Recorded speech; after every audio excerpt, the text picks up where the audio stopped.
PAIXAO. Quote, the Athletic has been made aware that several former Wednesday managers prefer to communicate with PAIXAO. Access to the chairman has not always been easy, according to those former bosses, with it sometimes taking days to receive a response, even on pressing matters. PAIXAO, it goes on to talk about how PAIXAO is very heavily involved in transfers and player contracts. We said that on WhatsApp. We joked about his son running the club. It's actually more like it's his son and PAIXAO. PAIXAO seems like he's running it more than Chansiri. Quote, sources have labelled PAIXAO a former agent, quote, like a big teddy bear, and rate him highly, with others who have worked with the club saying that he is a good guy who works under considerable pressure. He fields calls from Chansiri into the early hours of the morning and has to pivot between transfer targets on the instructions from the owner based on financial decisions and the recommendations of the transfer committee, who we now know is Chansiri's son. There is actually a transfer. There is actually Bruce brought one in. Yeah. Others describe PAIXAO as the go-between and the nice guy who understood the scale of the problems but was unlikely to push or change things or ruffle feathers given his position. Now, this is funny. This is weird because we all thought he was the problem.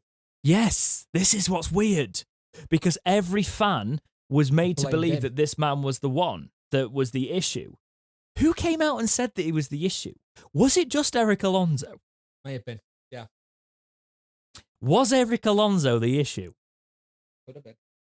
If the former bosses and that are saying that PAIXAO is not the bad one. This is the weird thing with everyone's always said it, PAIXAO fault, PAIXAO needs to go. It sounds like if PAIXAO go, we could be in even worse trouble.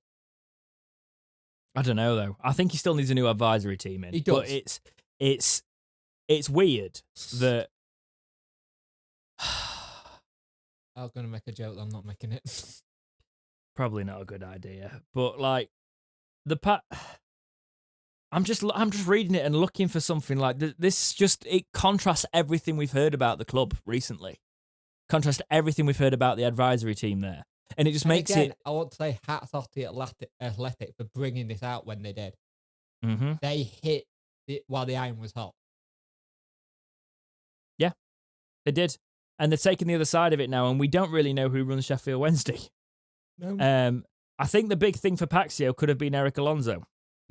It could have easily been that. Let's bring that into transfer policy a little bit. So, quote, under Chansiri, responsibility for player recruitment first started with that short-lived transfer committee consisting of former Newcastle manager Roda, rest in peace, ex-Hull City and Derby County chairman Pearson, ex-Charlton Athletic head of academy recruitment Senior, and former Fulham first team coach Hill. Yeah. But since their departure in late 2015, the recruitment process has altered. Since 2019, the recruitment team has been made up of David Downs and Dean Hughes, who was brought in by Bruce during his 5-month reign.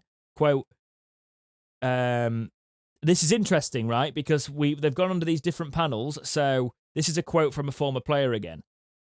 Quote, there were opportunities for some people to leave, but the chairman didn't like people leaving. He made it difficult for them to leave. He'd move the goalposts last minute on a deal.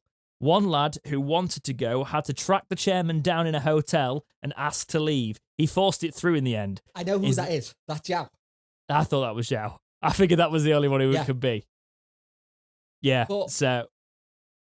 We've had this whole thing about telling you're always telling us like you're spending all the money, but football, you need to sell players. Just your son will even tell you that you have to sell players. It's this... We always hear of Chansiri being a tough negotiator. It sounds like he's just stubborn and ignorant at times. And that comes across as half, but that's the reality. Yeah. And we don't bash that much. We don't. We're pretty soft on Chansiri a lot of the times. We try and see the merit in it. We're not a pilot. We're not a couple of pylon guys anyway, really. But we have started to question it a lot more. We've also we actually were quite harsh on the things when earlier in the season we wanted the trust to push back against Chansiri a lot harder. They've done it upon relegation, so we'll see what happens. But it's weird, isn't it? With that statement. It is really weird, and the fact of how many sources they've got out of this. Yeah. I actually reckon one of these sources in here that I saw, because the article's very big, but I also reckon one of these sources is your source.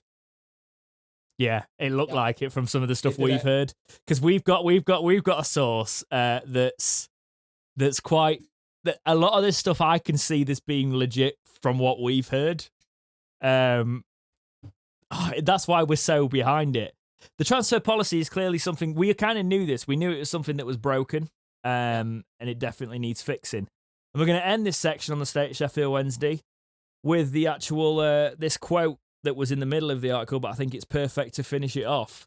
Quote, several sources noted to The Athletic that Wednesday have a damaged reputation within the industry for the way they have handled player contracts, with one leading agent going as far to say that the perception is the club signs, quote, broken players who goes to Hillsborough in the hope of reviving their careers, rather than it being more driven by a desire to join. We're back to Milan getting Gary Taylor-Fletcher. So. Oh, God. Yeah, we are basically a retirement home, it's looking like. We're linked with older players again this season. Yep. As we go into the off-season, it's going to be interesting. Last time we went down to League One, we signed 10 or 11 players, and a lot of them were over 30 and had experience. And when we went back up, we did the same thing. But I don't think Moore's like that. I think more like the good blended. The only saving grace is Moore right now. Yeah. What we've heard as well is we have heard that Moore has got pretty much full control of the club, like Carlos had.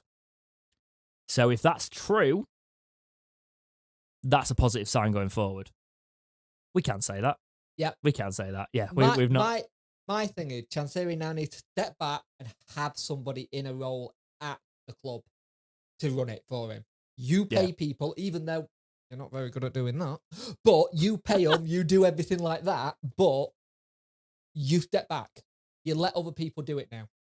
Under your reign, we've gone from 2 playoffs to now a relegation and transfer embargo to the Hill. Yeah, that's exactly it, mate. Couldn't put it better myself. But yeah, we wanted to bring you with an update on the State of Sheffield Wednesday because it wasn't meant to be a news week. It's meant to be all community, but there was obviously quite a bit to unpack there.